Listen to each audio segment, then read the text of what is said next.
ప్రకాశం జిల్లా కొండేపి మండలంలో రక్షించాల్సిన పోలీసులు రౌడీలా ప్రవర్తించి ఓ కుటుంబాన్ని భయభ్రాంతులకు గురిచేసి మహిళపై దాడి చేశారు.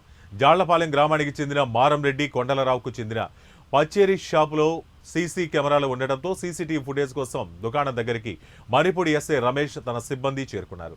గత కొన్ని రోజుల క్రితం జాళ్లపాలెం గ్రామానికి కోతవేటు దూరంలో చోరీ జరిగిందని, ఆ సీసీటీవీ ఫుటేజ్ రికార్డు తప్పనిసరిగా కావాలని కోరారు. తన అన్న ఇంట్లో లేరు, వచ్చాక చెప్తామండి అని ఎంత చెప్పినా వినకుండా కొండలరావు చెల్లిపై దుర్భాషలాడుతూ ఆమెపై దాడి చేసి భయభ్రాంతులకు ఎస్ఐ రమేష్ బాబు గురి చేశాడని ఆరోపించారు. సీసీ ఫుటేజ్ రికార్డ్, 2 సెల్ ఫోన్లు, పెన్ డ్రైవ్ను వాళ్ళ అనుమతి లేకుండా దౌర్జన్యంగా లూటీ చేసి ఎత్తికెళ్లాడు ఎస్ఐ రమేష్.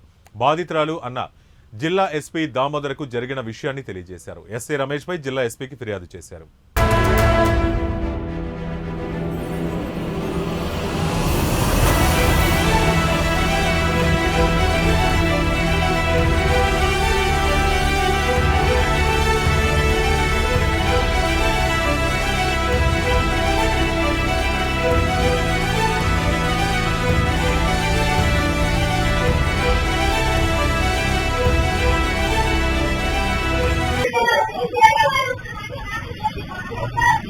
ఇక్కడికి పోలీసులు వచ్చారు సార్.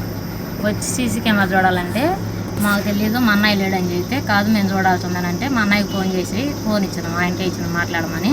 ఇస్తే మాట్లాడి మా అన్నయ్య చెప్పాడు 10 నిమిషాలు నేను పెడతాను చూసుకోమని చెప్తే అట్లా కాదు నేనే చూడాలి, ఏం చదువుతుండ్రా మీరు ఫోన్లో అని మా అన్నయ్యతో మాట్లాడకుండానే ఫోన్ కట్ చేయకుండానే మాట్లాడుతున్నాం సార్. మాట్లాడుతూనే మేము మా అన్నయ్య చూడండి అంటే మేము ఎందుకు ఆయనకి ఏం ఖర్చులు ఉన్నాయి పోలీసులకు మా అన్నయ్య మీద అంతే కదా, మేము లోపలికి అయితే వెళ్ళలేము సార్, మా అన్నయ్య లేడు, మా అన్నయ్య ఇచ్చిన చూసుకోండి అని నేను ఎట్టే నించున్నా, ఎక్కడే అడ్డం నించున్నా, లోపలికి అయితే వెళ్ళొద్దంటే నన్ను ఇక్కడ తోసేసి పక్కకి వెళ్తాడు. మా అల్లుడు ఇక్కడ మాట్లాడుతుంటే చిన్న అబ్బాయి, ఆ అబ్బాయిని కూడా తోసేసి ఫోన్ ఒకటి విప్పుకొని పైకి వెళ్ళిండాక.